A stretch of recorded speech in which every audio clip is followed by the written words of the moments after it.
Garde à vous.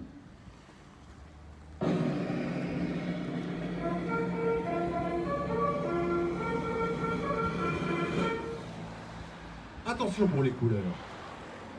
Envoyez.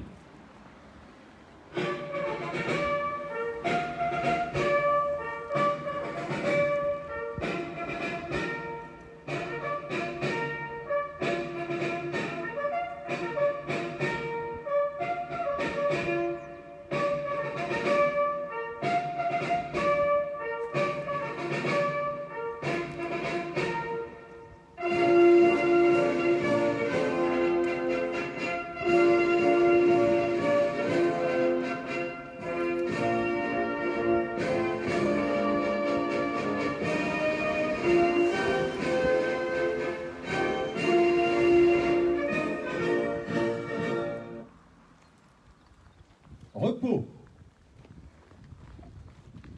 Ouvrez le banc.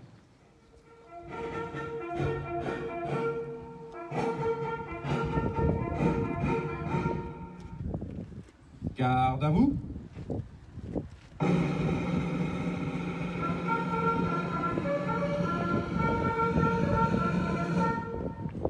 Nous allons procéder au dépôt des gerbes. Gerbe de Monsieur Elie Haït, conseiller régional d'Île-de-France, maire de Carrières-sous-Poissy, et le conseil municipal.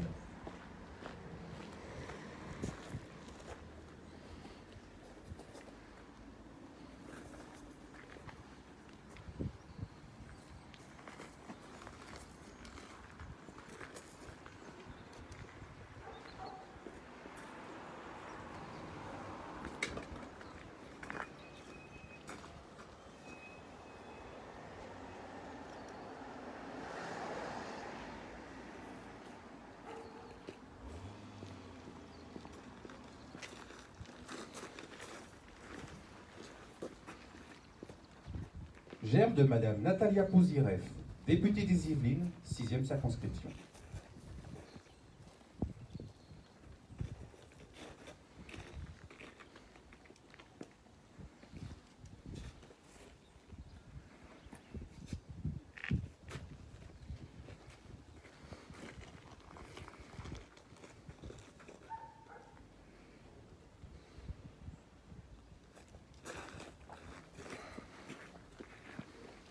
Gerbe commune de l'ACPG CATM.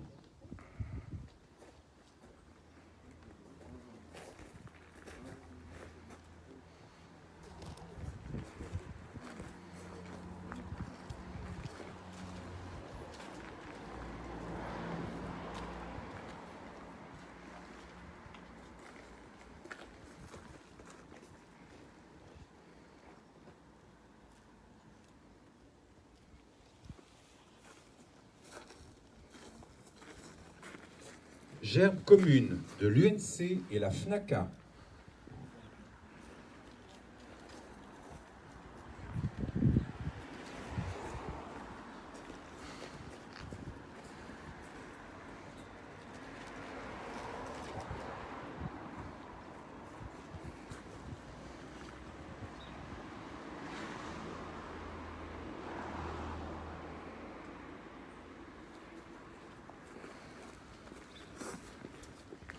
Gerbe du comité Le Souvenir Français de Carrières-sous-Poissy.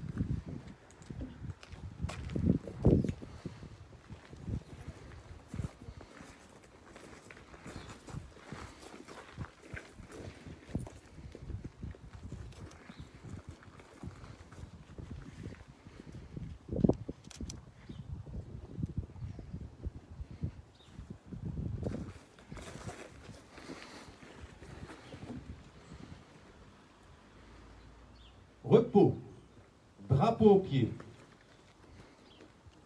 Monsieur Jacques Rosier, conseiller municipal délégué aux anciens combattants, à la mémoire de la nation, à la culture de la paix, va nous lire le message de Madame Geneviève Darrieussecq, secrétaire d'État auprès de la ministre des Armées.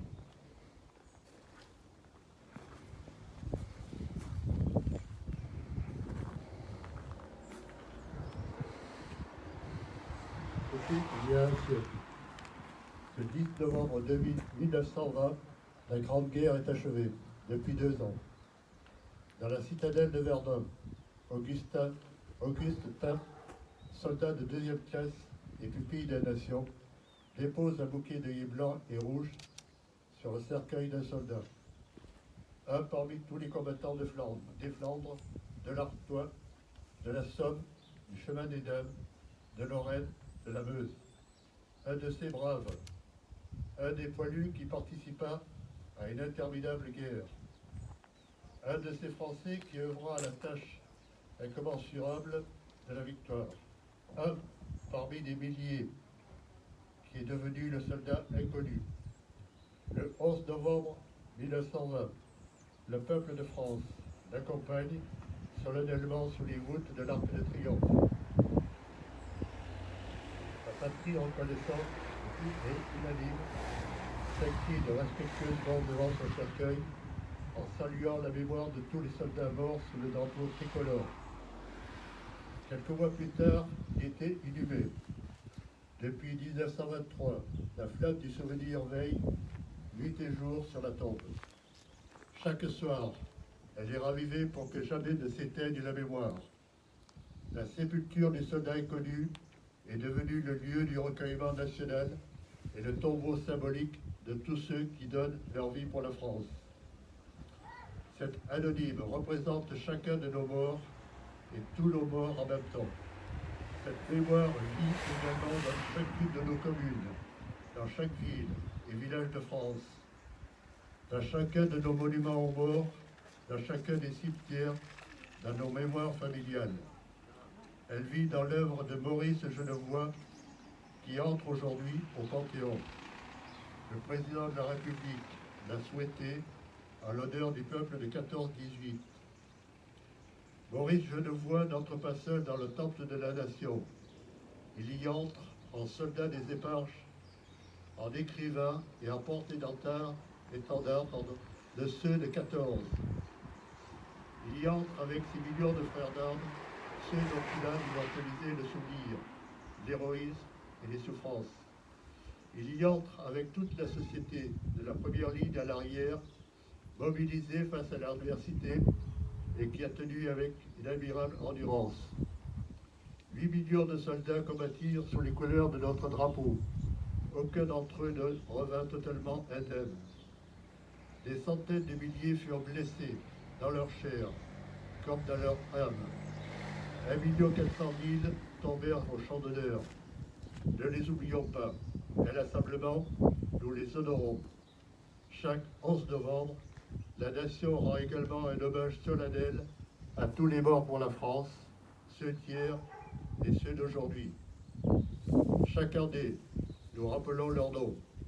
Chaque 11 novembre est un moment d'unité nationale et de cohésion autour de ceux qui donnent leur vie pour la France, de ceux qui la servent avec dévouement et courage. En ces instants, au souvenir des événements passés et aux prises avec les épreuves de notre temps, nous vous rappelons que c'est tout un peuple uni et solidaire qui fit la guerre, qui a supporté et en triompha.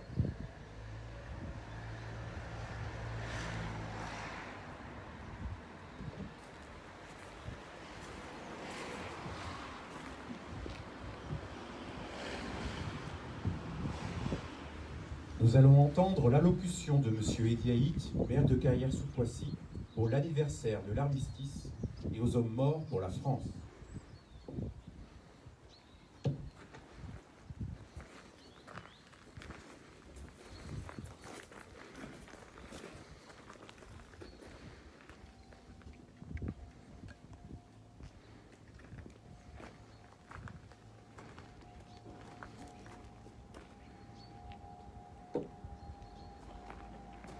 Madame la députée, Monsieur le conseiller municipal délégué aux anciens combattants, à la mémoire de la nation et à la culture de paix, Mesdames, Messieurs les représentants des autorités civiles et militaires, Mesdames, Messieurs les présidents des associations d'anciens combattants, Carriéroises, Carriérois, ce 11 novembre ne ressemble pas à un 11 novembre, il n'a pas le goût d'un jour de fête.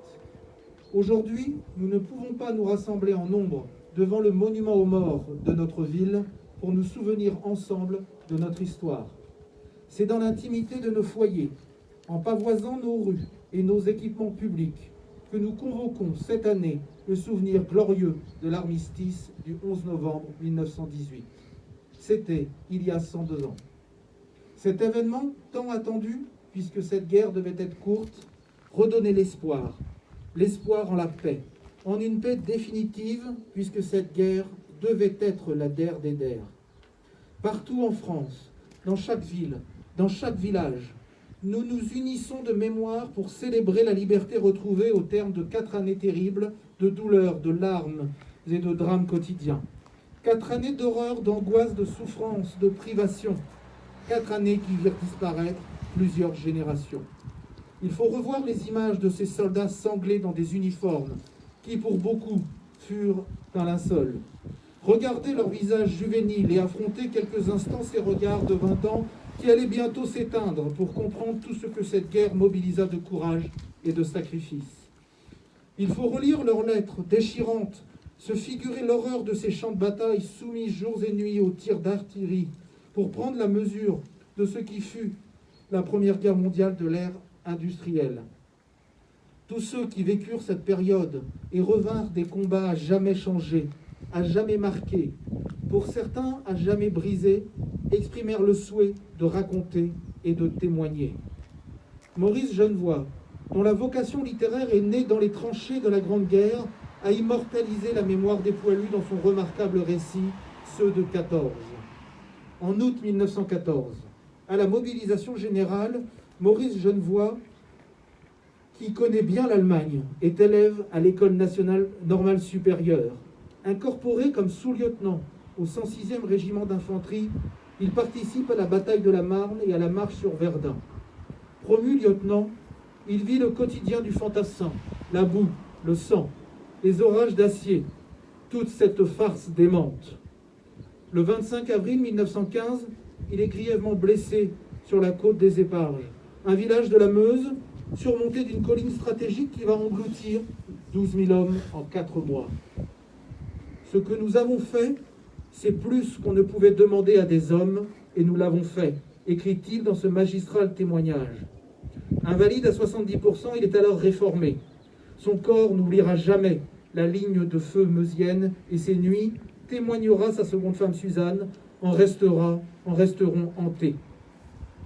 Panthéonisé ce 11 novembre 2020, Maurice Genevoix, ancien secrétaire perpétuel de l'Académie française, prix Goncourt, a célébré dans son œuvre l'invincible espérance des hommes. Le bilan effroyable de cette guerre est connu de tous, et les chiffres donnent le vertige. 9 millions de morts, 6 millions de mutilés, les plus jeunes de notre vieux continent. Issus des 4 coins de l'Empire français, de l'Outre-mer, de l'Afrique noire, de l'Afrique du Nord, de l'Indochine, de l'Océanie, des centaines de milliers d'hommes ont contribué à l'effort de victoire, pour beaucoup d'entre eux, au sacrifice de leur vie. Un conflit total qui marqua à jamais les peuples des territoires belligérants, sur le front comme à l'arrière, car nous ne devons pas oublier que dans nos villes et dans nos campagnes, le travail des femmes apportait une contribution décisive à l'effort de guerre. Notre pays est sorti ruiné et meurtri de ce conflit. 1 400 000 morts, dont 600 000 victimes, 3 millions de blessés, de mutilés, d'aveugles, de gazés, ceux que l'histoire a retenu sous l'appellation de gueule cassée. Quasiment toutes les familles furent touchées, endeuillées, laissant là un parent, un ami, un fils, une fille, un père disparaître à jamais. Notre commune elle-même a payé un lourd tribut à la guerre. 51 de ses enfants sont morts pour que la France retrouve sa liberté. Aujourd'hui, nous pensons à Maurice Évrard, soldat de 2e classe au 79e régiment d'infanterie. Jeune carriérois de 23 ans, Maurice Évrard a disparu en septembre 1915 au cours des violents combats de la butte du Ménil dans le département de la Marne. Il repose aujourd'hui dans la tombe familiale du cimetière de l'Arpendu-Prieur de Carrière-sous-Boissy. Nous pensons à Raymond de Ronceret, sous-lieutenant au 11e régiment d'aviation. Affecté sur sa demande à une escadrille de chasse, il a fait preuve des plus hautes qualités militaires. Le 30 septembre 1915, il n'hésite pas à franchir les lignes à basse altitude pour effectuer une reconnaissance importante et à la continuer malgré la poursuite d'avions ennemis. Il est alors tué en combattant l'un d'eux. Inhumé à Aubigny en Artois le 1er octobre 1915, Raymond de Ronceret écrivait peu de temps avant sa mort « Ces chasses fantastiques sont folles de danger, mais on a l'impression qu'on rend un service personnel à son pays et toutes les fois on lui offre sa vie ». Aujourd'hui, nous pensons aussi à Amédée Joseph Levrault, 35 ans, sous-lieutenant au 109e régiment d'infanterie. Amédée Joseph Levrault était instituteur à l'école dite des Grésillons à Carrière-sous-Poissy. Il est mort suite à l'assaut d'une tranchée allemande en septembre 1916. Une plaque commémorative est placée dans son ancienne classe, rue des Écoles. Aujourd'hui, nous pensons à tous nos morts pour la France. Le 11 novembre est devenu un jour de mémoire. La France d'aujourd'hui ne peut et ne doit en effet pas oublier la somme d'héroïsme, de courage surhumain de nos soldats d'alors, ni les souffrances de leurs familles, ni la solidarité extraordinaire qui s'est faite jour dans les tranchées comme dans l'ensemble du pays. Elle ne doit pas non plus oublier ces soldats, découragés par l'horreur de ces combats et des tranchées, et qui un jour refusèrent de combattre, eux aussi contribuent à notre mémoire collective. Parce que la paix ne dépend finalement que de nous, il convient d'enseigner aux jeunes générations qu'elle régresse quand se renforce la haine de l'autre, qu'elle s'affaiblit d'une compétition absurde entre les peuples, et, pire encore, qu'elle disparaît quand la soif de vivre ensemble et de construire un monde de fraternité et de progrès s'amenuise. Car qui aurait pu un seul instant imaginer, au lendemain du 11 novembre 1918 ou à la fin de la Seconde Guerre mondiale, que l'Allemagne et la France seraient aujourd'hui des pays amis, que leurs peuples seraient frères. En cette journée du 11 novembre 2020, il n'est pas trop tard pour continuer à faire de ce siècle un siècle de progrès pour l'enfant qui s'éveille et un siècle de fraternité entre les peuples. Rendons aujourd'hui hommage à toutes les victimes ô combien héroïques de cette guerre, qui ne doivent pas, les décennies passant, le monde ayant changé, les poilus ayant disparu, devenir les oubliés de l'histoire. Vive la République et vive la France.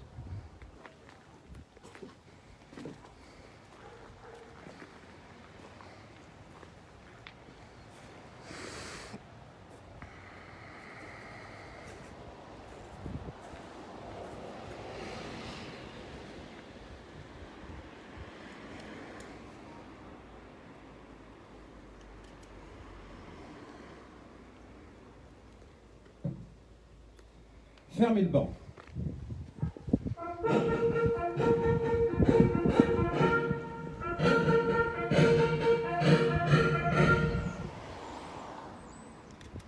Garde à vous.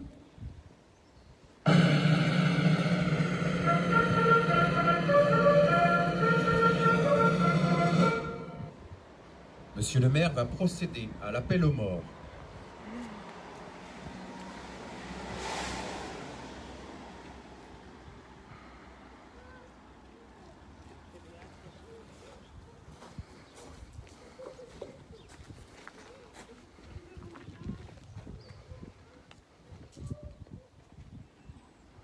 Arondel, Henri. Mort pour la France. Asselin, Georges. Mort pour la France. Blandin, Marceau. Mort pour la France.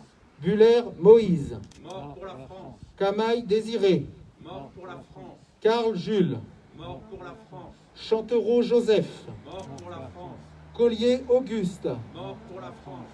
Collier, Philippe. Mort pour la France. Condac, Léon. Mort pour la France. Danel, Augustin. Mort pour la France. De Ronceret, Raymond. Mort pour la France. De Tourdonnais, Justin. Mort pour la France. Desbruyères, Jean. Mort pour la France. Desnaux, René. Mort pour la France. De Survire, Marcel. Mort pour la France. Doen, Gustave. Mort pour la France. Eddy, Mathurin. Mort pour la France. Évrard, Maurice. Mort pour la France. Fayol, Fernand. Mort pour la France. Fleury, Armand. Mort pour la France. Golon, Edmé. Mort pour la France. Genotte, Claude. Mort pour la France. Guichard, Gabriel. Mort pour la France. Guizier, Jean. Mort pour la France. Harlay, Édouard. Mort pour la France. Ingan, Jean.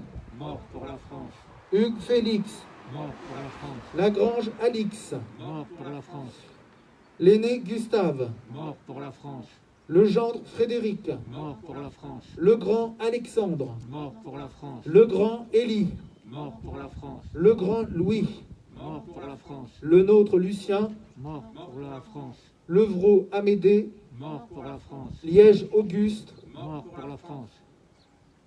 Louveau Édouard, Mort pour la France. Masson André, Mort pour la France. Jean-Marie Meunier, Mort pour la France. Clément Frison Roche, Mort pour la France. Benjamin Gireux, Mort pour la France. Nicolas Méjard, Mort pour la France. Pierre Bocquel, Mort pour la France. Alex Maurice, Mort pour la France. Julien Carrette, Mort pour la France. Romain Salle de Saint-Paul, Mort pour la France. Romain Chaumel de Jarnieux, Mort pour la France. Alexandre Protin, Mort pour la France. Valentin Duval, Mort pour la France. Antoine Serre, Mort pour la France. Jérémy Lecieux, Mort pour la France. Andrei Jouk, Mort pour la France. Volodymyr Ribonchouk, Mort pour la France. Dmitro Martiniuk, Mort pour la France. Kevin Clément, Mort pour la France. Tojo Assina, Razavin Salama, Mort pour la France. Andy Fila, Mort pour la France. Arnaud Volpe. Mort pour la France.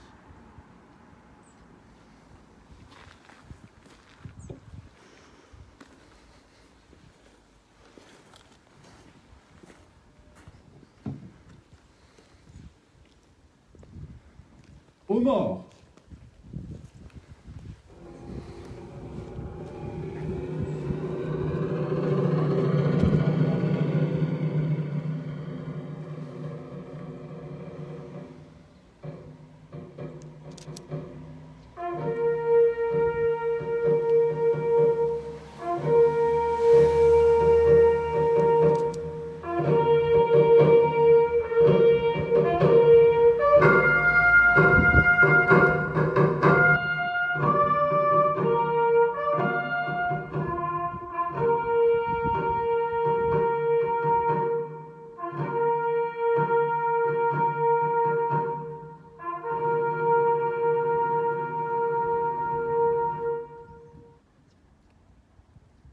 En hommage aux victimes, militaires et civiles, nous vous invitons à respecter une minute de silence.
Repos, drapeau au pied.